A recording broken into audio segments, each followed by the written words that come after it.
அனைத்து இந்திய குடியரசர்களுக்கும் எனது மனமார்ந்த வாழ்த்துக்கள். இந்த காணொளியில நான் உங்ககிட்ட ஒரு முக்கியமான தகவல பகிர்ந்துக்கணும். நான் இதுக்கு முன்னாடி போட்ட ஒரு சில காணொளிகள்ல, இந்திய அரசமைப்பு சாசனம் என்ற சொல்லுக்கு பதிலாக, தவறுதலா இந்திய அரசியலமைப்பு சட்டம் என்ற வார்த்தையை பிரயோகப்படுத்தியிருக்கேன். இது முற்றிலும் தவறான ஒரு சொல். இதை பிரயோகப்படுத்தியிருக்கக் கூடாது.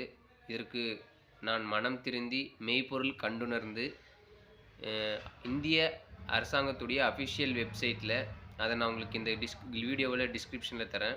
அதில இந்திய அரசமைப்புன்ற வார்த்தையை தான் குறிப்பிட்டிருக்காங்க.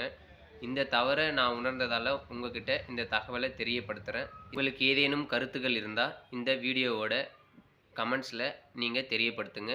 இன்னும் என்ன திறம்பட தகவல மெய்ப்பொருள் கண்டுணர்ந்து சொல்வதற்கு என்னை நான் தயார்படுத்துகிறேன். நன்றி அனைத்து இந்திய குடியரசர்களுக்கும்.